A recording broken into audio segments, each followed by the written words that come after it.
there's a lot of talk about getting started again here, maybe even by July the 1st, but right now it's really just speculation and a lot of hope. But this is Anika Orrock, a friend of mine and a great Giants fan. Welcome, Anika. She's an award-winning illustrator, writer, designer, cartoonist, humorist, and baseball aficionado. And she is also now an author and has come out with this great book, The Incredible Women of the All-American Girls Professional Baseball League. Now, there was a movie that came out several years ago. Tom Hanks was in the movie, and he played the former major leaguer who was a manager in the brand new All-American Girls Baseball League. Madonna was in it, and a lot of big stars were in the movie. But as I learned from your book, Anika, which is an actual history of the All-American Girls Professional Baseball League, the league was around for a little bit longer than I think most of us realized from having seen that movie. And I was kind of myself surprised to find out that league, it started during World War II, and it lasted until almost the mid-50s. And I was kind of shocked by that. I had no idea. Now, you traveled all over the country for several years, meeting the women who played in that league for your research in terms of this book. So tell us about that and what got you really interested in this topic, because that movie, I always thought, well, that's the story of the league. But as we found out from your book, that was a Hollywood version of the story, and it was really well done, but it wasn't an actual history. The actual league itself went on for a long time, as we said, and it went on in many different iterations as well. Yeah, I too was surprised to learn as I started researching that the league did in fact last longer than an hour and a half. I you know, that was one of the things that as I started researching, I was really surprised at how much more there was to learn, how much more there was to the story. And but you know, because the League of Their Own is really almost anybody's go-to you know, source of knowledge for this league. You know, nobody really knew this league existed before the movie. So in that sense, the movie is incredibly important to the history of this league, because there are women whose own families didn't know that they had played professional baseball until the movie came out. These women didn't really talk about their experience, I think largely because they wouldn't have been believed. Nobody would have believed that a woman played professional baseball. But also just because time moved on and a lot of things happened, and I don't think they really quite realized the significance of what they had been a part of until Penny Marshall made the movie. So that was my go-to place when I was looking for stories of women in baseball, which came about, well, you know, I've spent quite a bit of time drawing and illustrating baseball. I've been doing a lot of cartoons, illustrations of baseball, and doing a lot of drawings at baseball games, thanks to you, Jon, for helping me with that. And you know, I just started taking my illustration work over into the world of baseball because that's just what I loved and what I was interested in. But little did I know it could actually become a thing. I could make a career out of it. So as I was putting together some drawings of my baseball illustrations for a book project that was more, you know, a self-published kind of book project, I called Principle of the Curve, which you were kind enough to write the foreword for. Thank you. And I was going through some of those drawings to put in this book, and had a stack of these drawings, and realized about halfway through that I didn't really have any drawings that included women, which, you know, you would think that would have occurred to me sooner, but I guess because I'm a visual learner, visually it was very stark. I just sort of realized, wow, I just have a pile of drawings of men, which there's nothing wrong with it, but I'm a woman, and I feel strongly about women having opportunities, and there's a long way to go with women in baseball. And I hadn't really realized that until I started diving in, just looking for stories. I wasn't really looking to accomplish anything. I love stories, and baseball is full of great stories. And I thought, well, there's got to be stories of women in baseball. And the first story that came to mind was A League of Their Own. So that's where I went. And then I just kind of started researching online and digging up more and more stories. And they were just gold, like just great stories. And they just inspired some drawings, just regular old for fun illustrations and drawings. And one thing led to another. And I just kind of pitched the idea to Chronicle Books. And only Chronicle Books, but that's because I just love everything they do. I love, they create beautiful products, and they've published some great stories, and I like that they are a true West Coast, San Francisco born publishing house, and you can tell by what they put out there, and I like that. So, and they let me do it. So here we are. And, but my initial idea was a lot simpler than what ended up coming out. I had a very simple idea for some stories with some illustrations. And Julia Patrick, the editor at Chronicle, said, we want to do this, but it's been over 25 years since A League of Their Own came out. And there are people who've never seen it or have no knowledge of the League, not to mention the fact that the movie is fictionalized. So she said, we want the whole thing. And my first question was, well, who's going to write it? She said, well, you are. And that was my first panic attack. But it was really, really fun. It was such a joy. And the research was the best part. I could have done that, thank heavens for deadlines, because I could have researched and interviewed and talked with these women for several more years. But I had to stop somewhere and start creating. So this is what came of it. Well, and this is it. The Incredible Women of the All-American Girls Professional Baseball League by Anika Orrock, published by Chronicle Books, as she said. And the book came out a couple of months ago, literally maybe 2 days before baseball postponed spring training. So right out the get-go, when you're supposed to be out pumping this book and promoting the book and selling the book tour, all that kind of stuff, baseball itself shuts down, and almost the whole country was shutting down. So kind of a bad break in that regard. But I know you've still figured out ways to do it. We met each other really through Instagram, which social media is something that's still kind of a mystery to me, but my kids kind of got me into Instagram. They said, Dad, it will help make you current. It's the way people communicate nowadays. So they pushed the right button because, I've been around the game for a long time, but I do want to stay current and talk to current baseball fans, not just fans of a certain age. So anyway, at the time my father died, I did an Instagram about his life and had some photos and whatnot a few years back.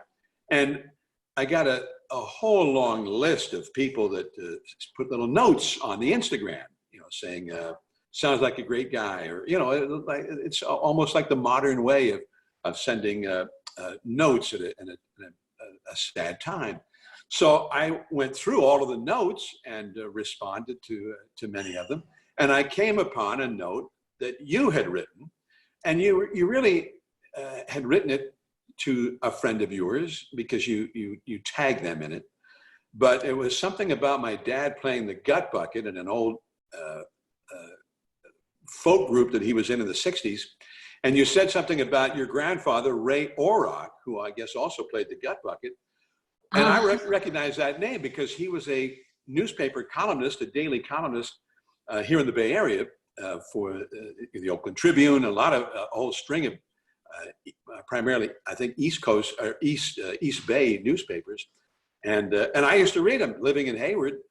So I recognized the name. And so I punched on Anika's, called Anika Draws, Drawls, and So I punched on that to find out more about you and so on and so forth.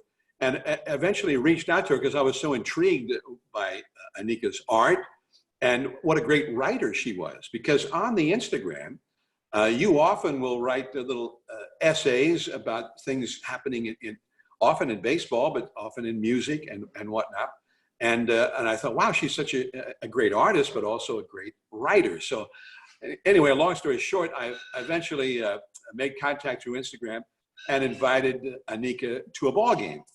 And she came to the game with some friends of hers and who are fun people, and I've kept up with them as well. But you brought your drawing pad with you. And going to a ball game with Anika is not the same thing as going to a ball game with most people, because for her, it's an art opportunity. There was one night, Dave Fleming was off doing a game for ESPN. So I was on the radio and Dwayne Kuiper and my crew were on TV. We flip-flop in the middle innings and whatnot. But I said to Anika, I said, listen, there's nobody going to be in the booth except me and Darren Chan, the engineer.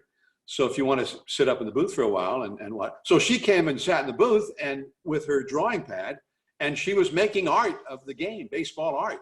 All of a sudden, there was this incredible Hunter Pence drawing, and then there was an incredible Madison Bumgarner drawing. And so Anika is very prolific in that regard. So sort of a Renaissance woman. But this book, the foreword was written by Jean Afterman, assistant general manager of the New York Yankees, which is very rare. She's the only woman who's in that kind of a position in all of Major League Baseball. And she wrote the foreword, which was beautifully done, but also, and I think it might have been yesterday or the day before, you were invited by the New York Yankees to throw out the first ball before their game. Was it yesterday or the day before? A couple of days ago, anyway. On the 5th. I just remember it was Cinco de Mayo, So the Tuesday, you were going to stride out to the mound and be announced in the public address at Yankee Stadium in the big city, the historic ball club, and throw out the first pitch. And so that's another kind of a downer, wasn't it? And I knew about that because you called me. I was in Auckland, New Zealand at the time. Right. And so I remember the call well. My wife and I, Janine, were strolling along Auckland Harbor, and we get this call from Anika, and you were very excited, and you invited us to share the luxury suite at Yankee Stadium with you if I could get away from the Giants for the day, and I was very honored by that. So, but I know that became a story.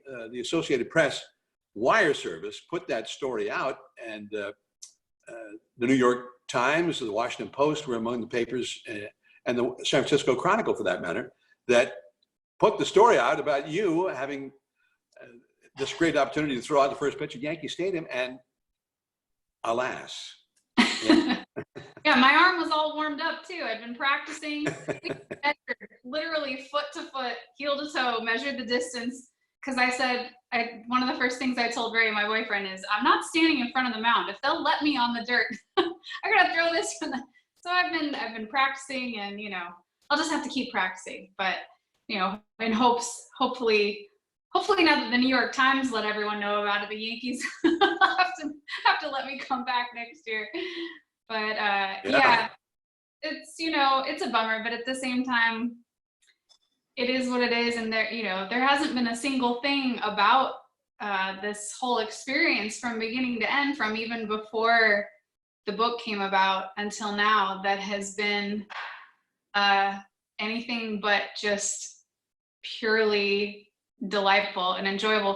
From being able to sit in the broadcast booth and draw, I was pretty much ready to kick Dave out of his job and not let him come back if it meant me duct taping myself to his chair. I don't know, but that, sitting there in a chair where my legs don't even touch with all my drawing supplies, and in that spot, it was like, I just felt like I was 6 years old again. Or if I could show myself that moment, I probably would have fallen over dead. It's just so much fun. I mean, all my favorite things combined, and being able to do them in that environment is just ridiculous. And making this book was I mean, I can't even tell you how many times it felt like the universe was conspiring to help me in these really weird and serendipitous and wonderful ways, from meeting Jean Afterman to meeting my friend Jessica, the woman who helped me design the cover. She's a renowned designer and type artist and lettering artist and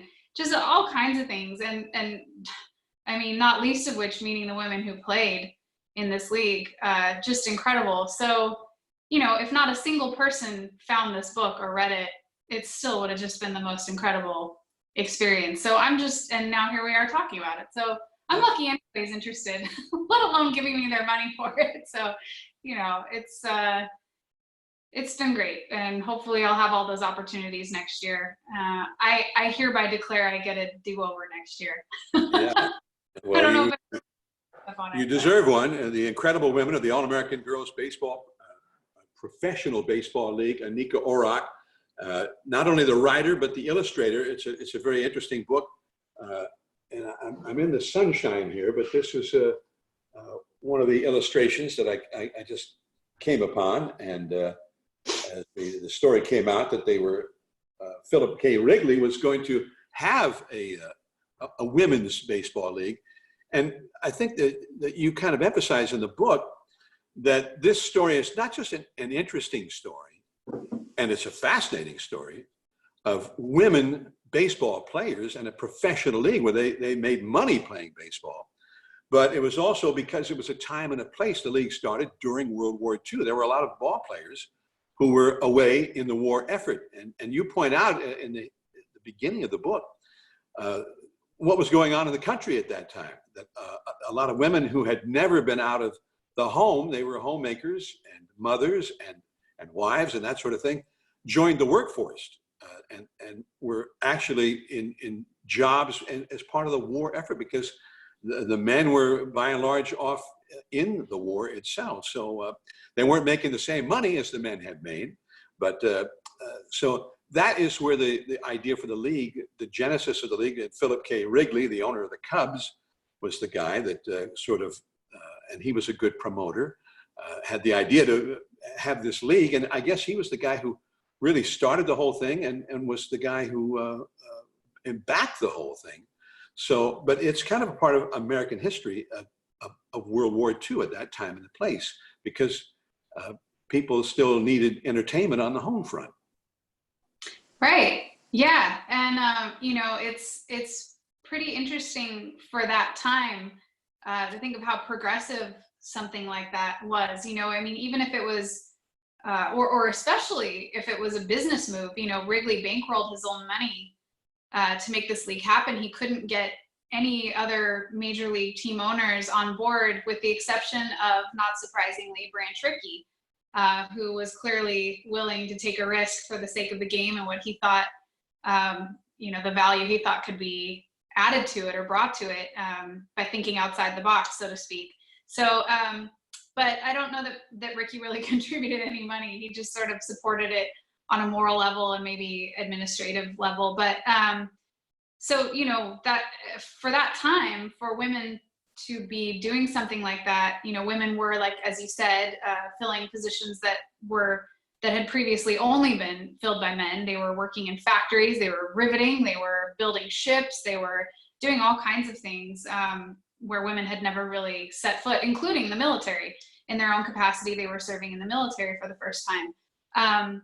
But, you know, for someone to invest their own money in making this league happen, and Wrigley at the time had a vision that was not limited to the war. I mean, nobody really knew how long the war would last, but his vision expanded beyond that. He really believed that this could become its own thing. This could become a league, a sporting league, which was really just unheard of and very progressive thinking. And he paid the women salaries that were far beyond what they would be making in the factories, and even more than what minor league players were making at that time, which shows just, you know, they really took it seriously and wanted to make sure that they got really good athletes. And so, yeah, and the league did last beyond the war. You know, the movie kind of makes it seem like it was around for like a season, and then the war ended, and I was like, okay, you're done. There's no need for you. And that wasn't the case at all. And yeah, these women played from 43 to 54, and you know, they traveled the world. A lot of these women, it was their first time away from home, let alone outside the country. They spent a spring training in Cuba the same year that Jackie Robinson and the Dodgers were there. Branch Rickey's Dodgers were there playing baseball, having their spring training there because of Jackie Robinson, because they were trying to avoid the sort of negative firestorm that awaited them in a place like Florida at that time, breaking the color line in baseball. So a lot of stuff was happening then, and a lot of tumultuous things, and you know, they just sort of stepped up to the plate, so to speak, and but they got to fulfill their dream at the same time, which I think is a really beautiful thing, and which makes it kind of timely now, I think. You know, yeah, it's really kind of unfortunate timing to come out with a baseball book in a time when there is no baseball. But at the same time, you know, when I struggled with the idea of how I was going to promote this, or if I even should, you know, is it okay to be promoting my book in the normal way and asking people to spend money on something right now? And it's just felt like a weird time to be even promoting something I made. But then someone pointed it out to me on social media, and the more thought I put into it, the more I realized, you know, this isn't my thing. I got to create this, but this isn't my story. I'm sharing these women's stories, and these women were doing this in the last time when our country was really dealing with anything like this, when the whole world was dealing with something on a massive scale like this. So, you know, I could kind of draw inspiration from their stories, and felt like maybe their story had something to offer other people.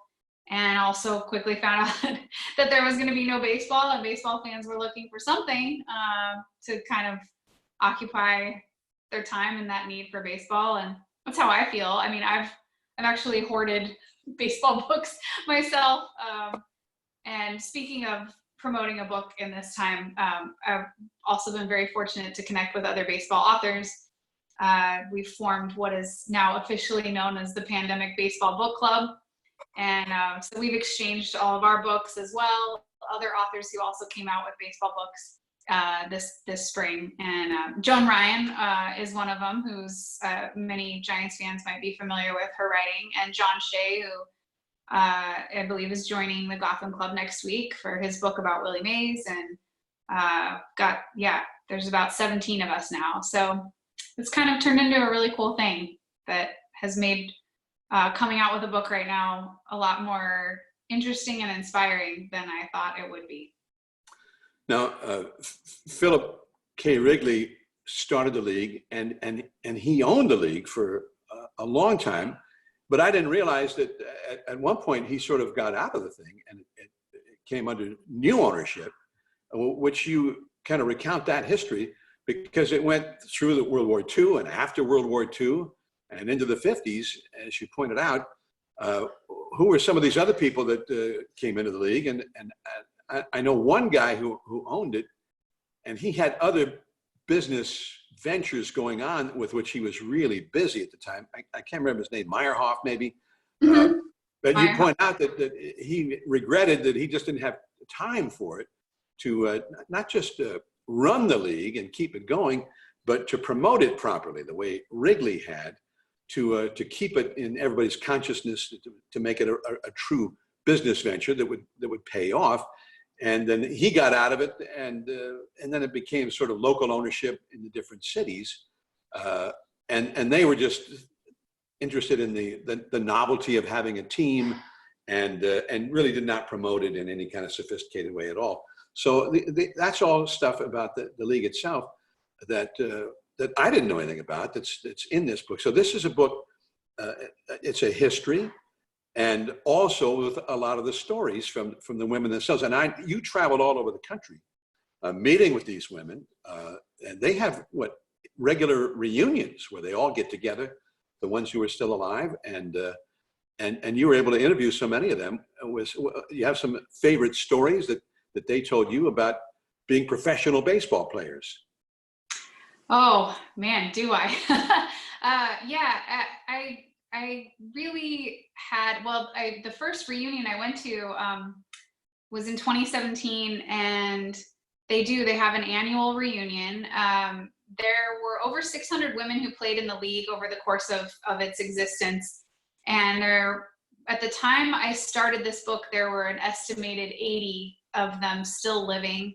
That number has gone down, unfortunately, quite significantly in the past couple of years. So there are fewer and fewer that attend each reunion. So I just feel more and more lucky that I've been able to spend that time with them. But the first reunion I went to, I didn't know a soul, and I just I just showed up, and the one guy who interviewed me made a really good comparison. He said, so it was kind of like crashing a family reunion. And so that's exactly what it felt like. This is a very tight-knit community, and a family, really. And I just kind of came crashing in. They were really warm and welcoming, and I really got to really just love some of these women. They're just incredible and so much fun. And the ones who go to this reunion are just, they remind me a lot of my grandma's sisters. There's just like sort of a fun energy, and you know, they're just a joy to talk to. A lot of them I interviewed over the phone also, who couldn't travel.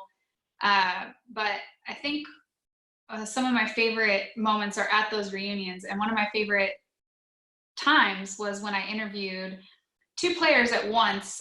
We met in the hotel bar where the reunion was being held, and these two women, Katie Horseman and Dolly Vanderlip, are really close friends. They were teammates with the Fort Wayne Daisies, and they just stayed friends over the years. And I met them in this hotel bar, and literally I just put my phone, I put the voice recorder on my phone, I turned it on and just set my phone on the table. And I really didn't even have to ask them much. I just sort of prompted them, and then they just went for it, and they just started telling stories and finishing each other's sentences and finishing stories and laughing. And the thing I found with them that I found with all the players is no matter how reluctant they might have been in the beginning, whether I was calling them on the phone or in person, you know, no matter how the interview started, within a few minutes, once they got going, you could tell that suddenly they were going back in time in their minds. And as they started telling stories, they started reliving them and feeling the same feelings, thinking the same things, and relaying that to me in real time, almost as if I were watching it. And that was the best part, was just feeling like I was sort of able to travel in time in a sense, which I guess storytelling really kind of is. It's the closest thing we have, I think, to time travel. When you're with someone who's been there, you can see film footage, you can see photographs, and I saw plenty of photographs in my research. I researched archives and things like that, and there is some film footage available, and none of it gave me the same feeling or the same sense of experience as I had sitting down and hearing about it from these women firsthand. And that's the power of story, and I feel lucky to be able to share that. But I think my favorite story came in that moment that night from Katie Horseman, who told a really great story that came after the league. They've all kept a love of baseball and love of the game, and she's from Ohio and stayed a Cincinnati Reds fan. And after her time in the league, she actually went on to become a nun. She entered a convent and was studying to become a nun.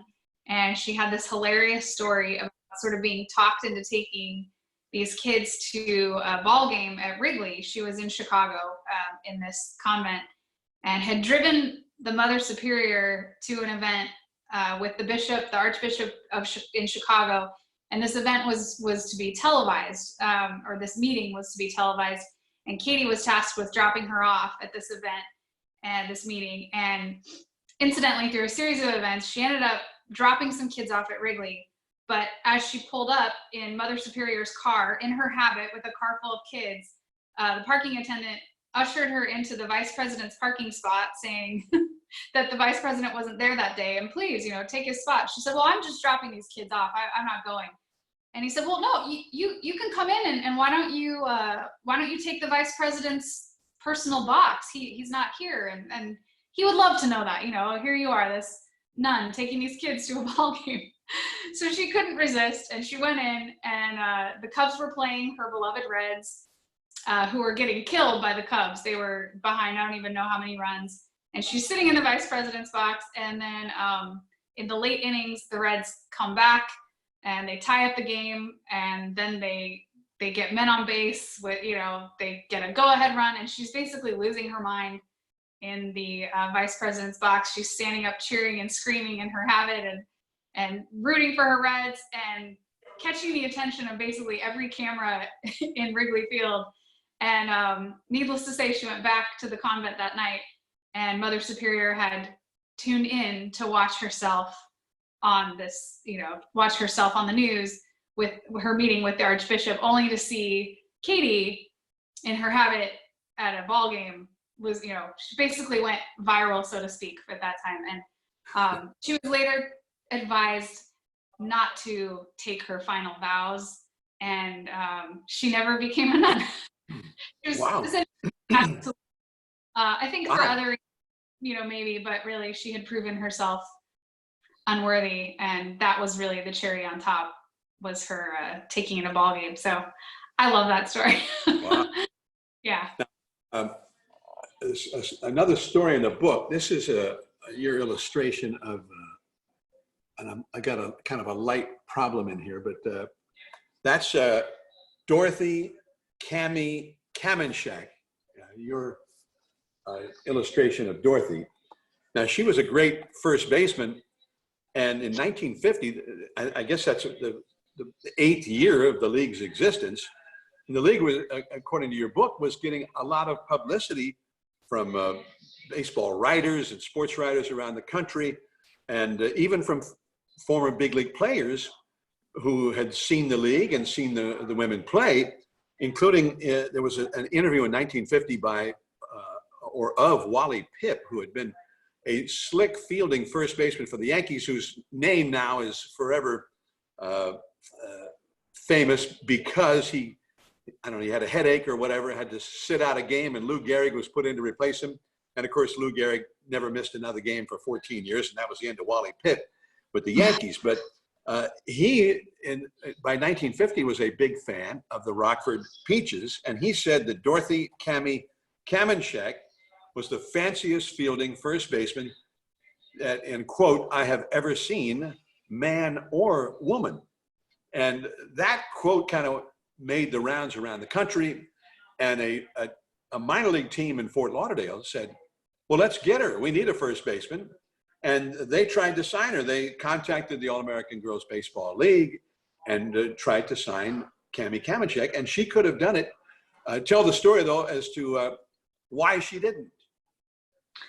Well, I think the first major reason was that they would have paid her a lot less.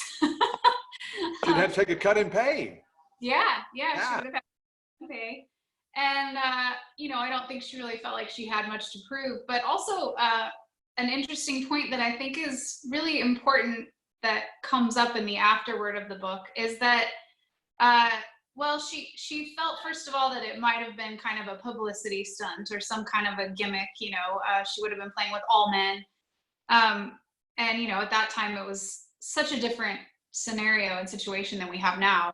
But also, you know, she said, I knew, you know, however good of a ball player she was going to be playing men that outweighed her by 20, 30, 50 pounds. And just, you know, later she expressed in interviews that essentially, in a nutshell, it just wouldn't have been nearly as fun. She was having a great experience. She was playing with other women. She was, she had a great thing going. She had a career in this league, and to take a pay cut for what would potentially be a publicity stunt in a scenario where she was outweighed, you know, and the physicality would have been much different. She just didn't feel like it was a prudent move. And again, you know, she didn't feel like she had much to prove. She'd already proven herself, you know, as being a great ball player.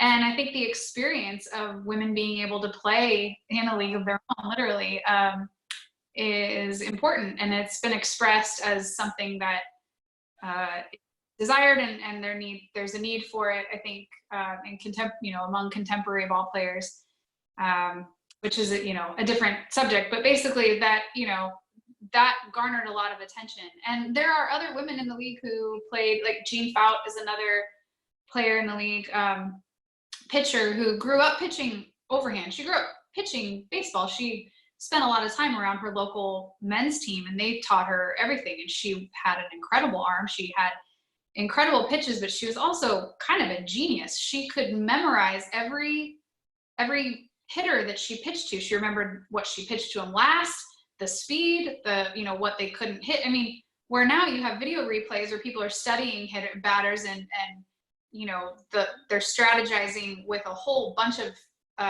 information and resources. She had that all in her head, and she was an incredible math whiz too. I mean, she proved herself later, academically, but she just was sort of this like savant and could memorize everything. And she is the only professional baseball player, man or woman, to have pitched 2 perfect games in a career. And I think, unfortunately, a lot of people have dismissed that with the little knowledge they have of the league, that, oh, well, the ball size was different or the distances were different or whatever. Those perfect games happened later in the league, where the ball size was much smaller, much closer to a major league regulation baseball size. The pitching mound to home plate distance had increased to almost standard size at that point. The underhand softball pitching was long gone at that point.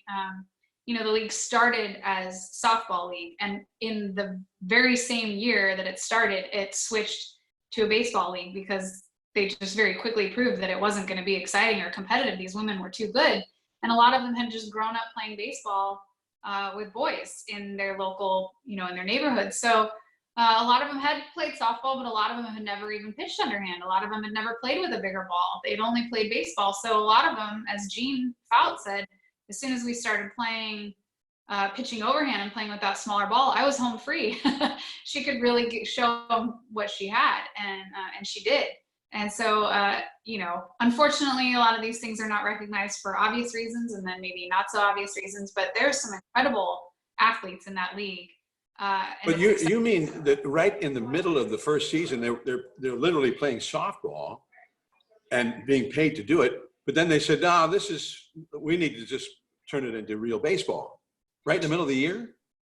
Yeah, pretty much. I mean, they had instituted a couple of baseball-like rules, like, lead off running and a couple of, the nine players on the field and things, like a couple of things that they had sort of modified, but essentially it was a baseball modified softball. But yeah, pretty much throughout the year, in the middle of the year, they just started progressing. They started changing the rules, and every year these women came back, something had changed, which to me is like just the greatest testament to their athleticism. They would come the next year and show up to spring training, and if you had been there the year before, you would show up and learn that the base paths had increased in distance by a few feet, or the mound to home plate distance had increased, or now we're doing sidearm, now we're introducing overhand, complete overhand.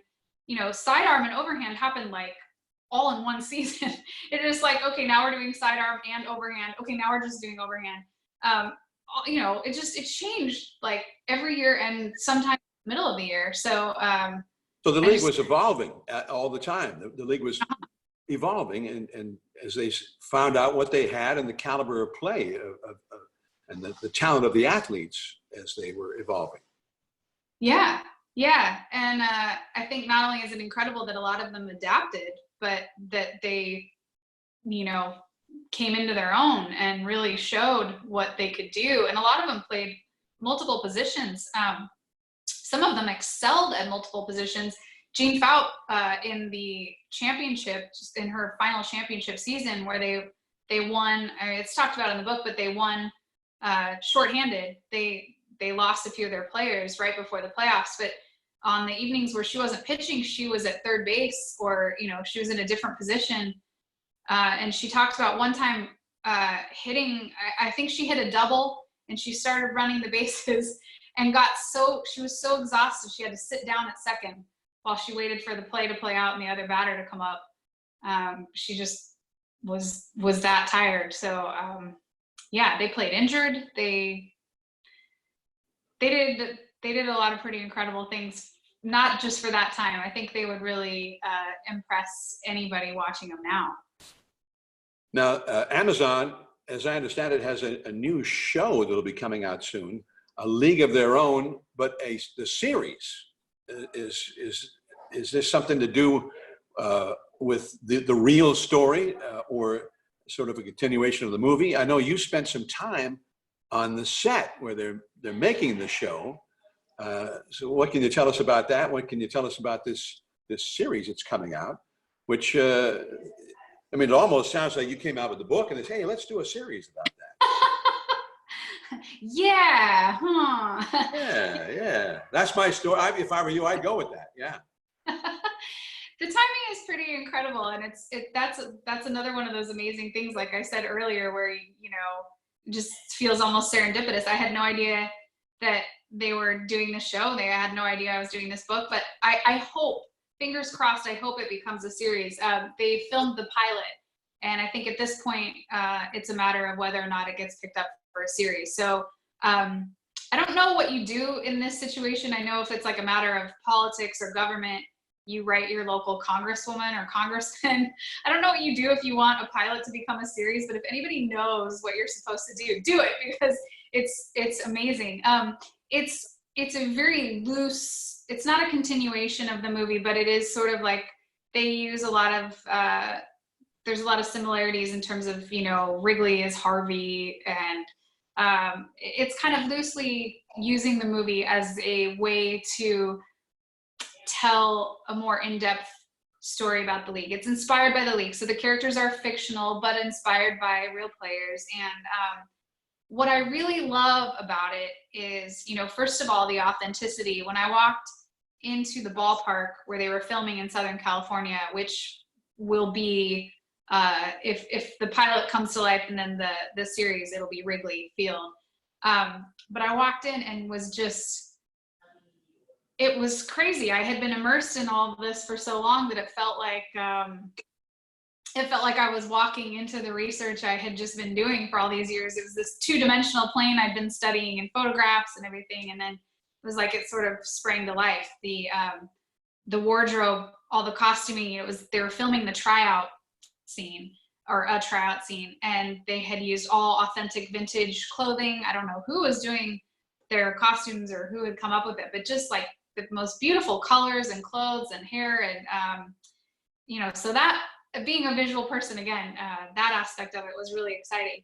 But I think what's really intriguing about what they're doing is kind of sort of what I aimed to do with the book, which was tell these real stories. But then also we're in a different time now, and you know, we're even in a different time than 1992, I believe, when Penny Marshall made the movie, where there are just certain things that that existed that haven't really been talked about, or that should be talked about, and we're in a time where it's a great time to talk about them.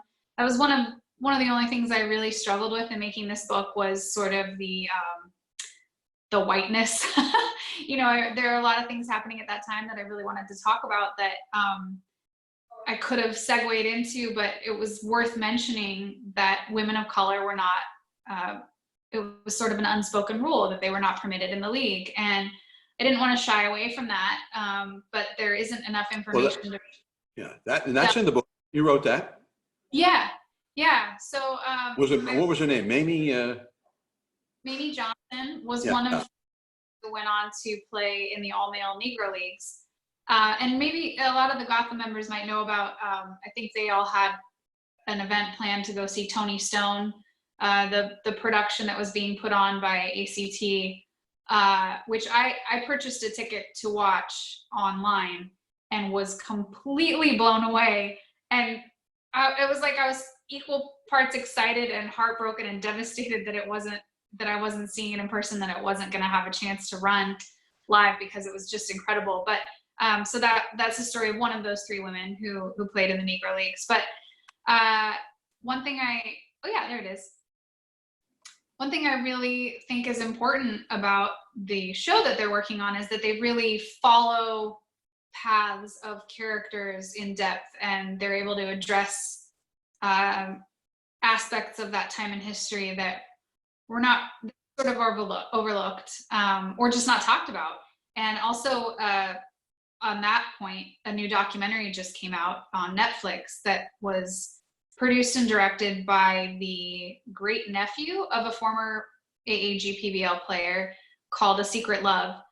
So that's another aspect that was never really talked about, is, you know, the sexuality of some of these women. And that's the name of the show, the movie, right? A Secret Love? Is that it?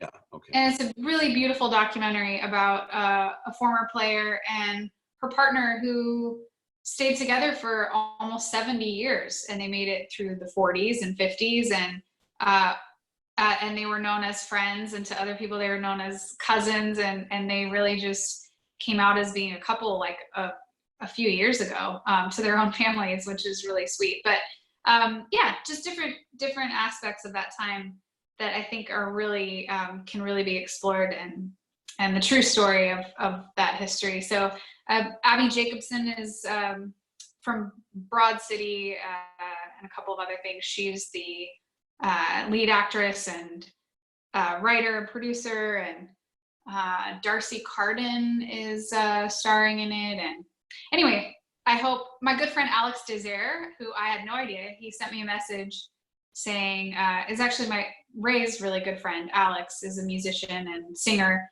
in a band called Hepcat, and he's in it, which is really cool. So I hope it gets a chance. I really do. I think it's worth a shot.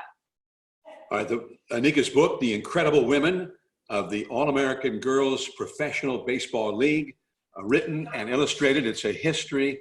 It's got, at the same time, it's entertaining. And I'm told that you maybe had a favorite line or passage from the book that maybe you could share with us right now.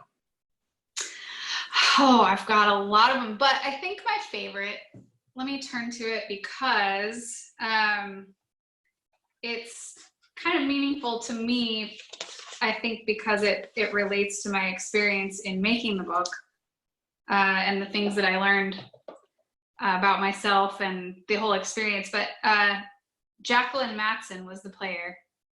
And she said, "The joy was momentous, because I had to prove myself all the time. All the time I was proving myself to myself. And there isn't anything better than proving yourself to yourself. It gives momentum to what you do, and there's opportunity then to share that." All right, and what was her name again? Jacqueline Matson. Okay, Jacqueline Matson. All right, beautiful. Well, and that's maybe part of what you have been doing, proving yourself again and again and again, and you have done it again with this book, The Incredible Women of the All-American Girls Professional Baseball League, Anika Orrock. Now, also, I think we had some of the people in the audience had questions they wanted to ask you. So let me see if I have and I think this was a question, maybe you've already answered this. It said, how accurate, this is from Mark Fischler, how accurate was the movie? Were there any major inaccuracies or stories you wish that they had included in the movie that were not in the movie? So there's more than one question there, so feel free to pick any one of those questions.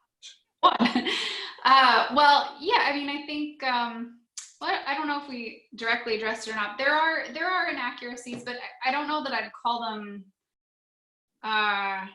well, there are things that are sort of dismissed or not filled in. For instance, the length of the league's existence and kind of things they skip over, for instance, ownership, and that Wrigley was not involved the whole time. And I think some of the major inaccuracies that some of the players would talk about and have talked about is, for example, the character of Jimmy Dugan, who is fabulous. I mean, Tom Hanks, and that character is so great, but they never had a drunkard, a wash-up.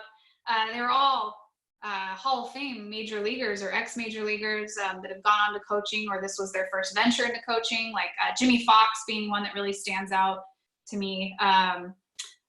Bill Wombat, I can't get his name. Wamsgans. Wamsgans, okay. Yeah. What is he? He's the only guy to do like a triple. Unassisted triple play in a World Series game. Yeah, which is kind of fun. Yeah, several just, renowned major league players that became coaches, and they were never, they said they were never drunk or they treated the women like ball players. They were not chauvinistic or misogynistic outside of, what may have just kind of been the norm at that time, but they treated the women like ball players, and they were great coaches, and they really taught them a lot, and they really did what any great coach of a ball team would do. And the chaperone is another thing that is sort of dramatized in the movie. She's not really, you know, I kind of like Margaret Hamilton-esque, you know, helpless, and you know, these women were really amazing women. Some of them former ball players, or at least one of them, and they had a great relationship with the players. Although they did suffer some pranks here and there, but and yeah, I mean, you know, there were a few different little things here and there, but I think those are maybe like the two major things. But and stories that I wish they had included, I mean, I guess there are plenty, but it was also, again, it was 1992, and this is the first a lot of people were ever even hearing about it, and it's a movie, so it has to be, you know, a reasonable amount of time. So I think Penny Marshall did a really great job with what she had. There was a scene that was cut from the movie that I'm really glad they cut, and if you find it on YouTube, you'll know why it's like almost painful to watch. There was a moment where they had written into the script that Dottie, Gina Davis's character, and Tom Hanks have a moment. They kiss and they kind of have a romantic moment, and it's like, oh, it's like so hard to watch, and just, I'm so glad it was not included. It shouldn't have been included. It had nothing to do with the story, and it would have cheapened the story. But yeah, it's weird and, and awkward. I'm glad they cut it. So that's one thing I'm glad was not in the movie, if that counts for an answer. Now, Anika, in baseball, when I was a kid, sometimes the Giants would put on a clinic where one or two Giants players would meet with a group of kids, and they'd give us some tips on how to field ground balls, how to hit, things like that. A little clinic about the game, how to play the game. Now, you're a renowned artist, and I understand that maybe you can give us and the Gotham Club members, a little clinic on how to draw a character or a caricature that you do so well. Are you prepared to do that? Are you willing to give us a little clinic about how to do that? I am willing to, and I limbered up just like for my first hit. But I'm not tech savvy enough to have figured out the camera angle. So I recorded it right before we did this because I didn't want to have any mishaps or dropping of the iPad in the midst of it. So you're a pro, yeah. Okay. So I did practice sharing my screen. Let's see if I can do this. And I will walk us through it like any good clinician. Is that the right word? Okay, let's see. Screen. Zoom. Okay. Everything on my screen is being shared, I believe, right? Can you see? Yeah. Now you know my iCloud storage is full. Okay, here we go. Everybody have your Sharpie. I'm going to teach you how to draw someone. I'm not going to tell you who, though, because we want to make sure it's accurate. But part of my process is I don't do the typical circle for the head. I always start with the eyes. I'm not sure why. But this particular giant has 2 dinner saucers for eyes. I may have just given it away. And you're going to think maybe I'm drawing a Muppet, but it's not. The key to drawing a great caricature is all in the shapes. I don't spend too much time looking at one photo, and I never draw from one photo.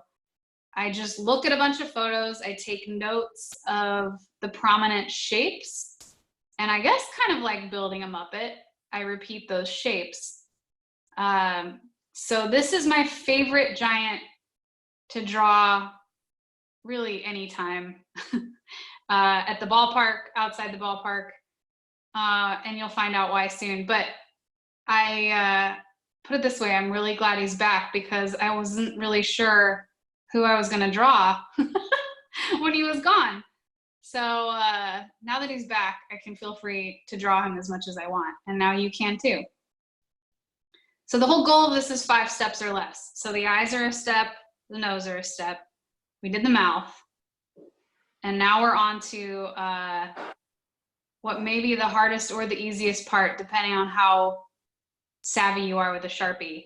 I'm not so savvy, so this is it's difficult to do a beard with a Sharpie, but here we go. You can just kind of scribble. And also, you know, it really kind of depends on what year you're going with. You can either fill in the beard, or we're going full on, what is this, like 2014, just letting it all go. You could even add some curls to the beard, because, you know, at some point, like we are all doing right now in quarantine, you just, I'm sure you know by now, this is Hunter Pence, and I think he was one step ahead of us on the haircut situation. Gotta add a hat. And I'm not gonna take the time to color in the hat, but there we go.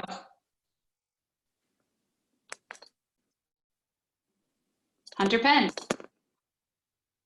All oh, right. wait, I forgot though that now he's, we gotta make sure that we get the right Hunter Pence. Not the Texas Rangers Hunter Pence. So we'll just doodle in a quick, the appropriate Hunter Pence team logo. There we go. Yeah. Okay. The end.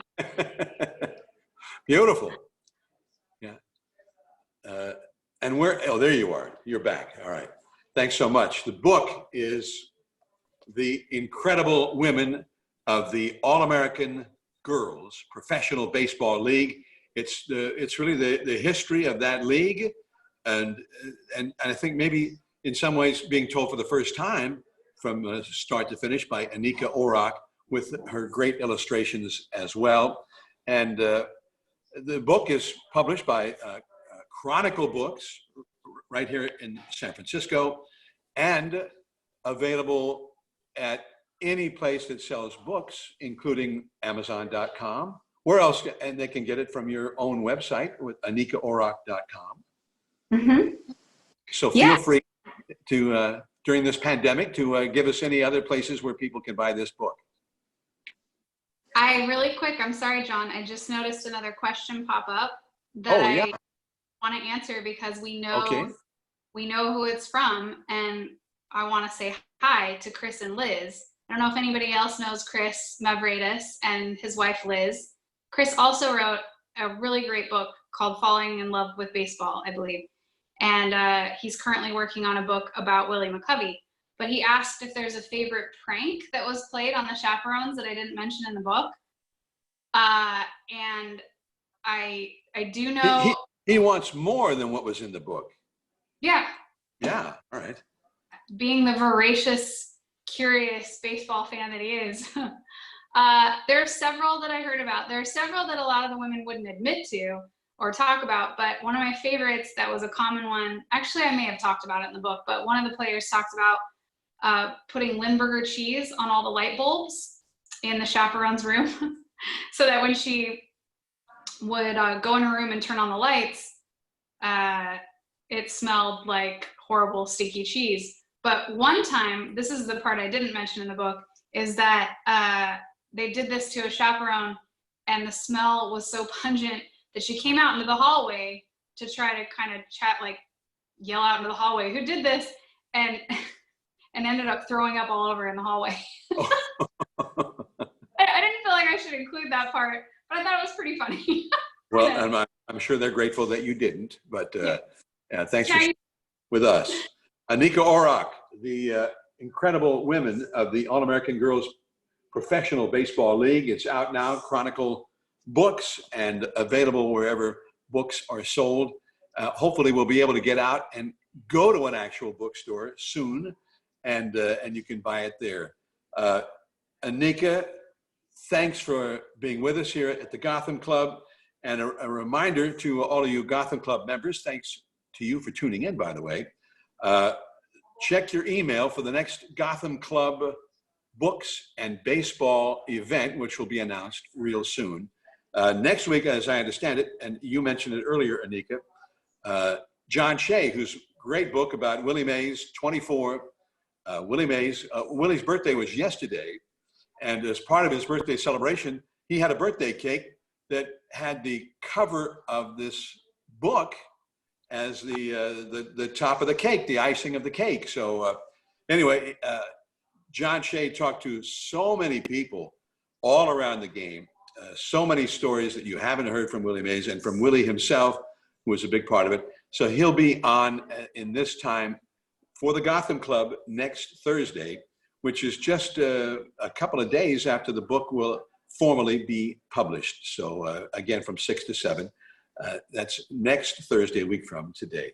Anika Orrock, thanks so much. And Thanks, John. best of luck with this book. And we hope that you will be at Yankee Stadium for a first ball ceremony, and maybe at Oracle Park as well, when we all can get back to the ballpark. I'll wear my swagger suit. Yeah. And if you wear that to Yankee Stadium, that would be really cool. Yeah. I plan. All right. So thanks for tuning in. And I'm Jon Miller with the Giants. And that's our Gotham Club evening for this week. Yeah. Cue Tony Bennett. The loveliness of Paris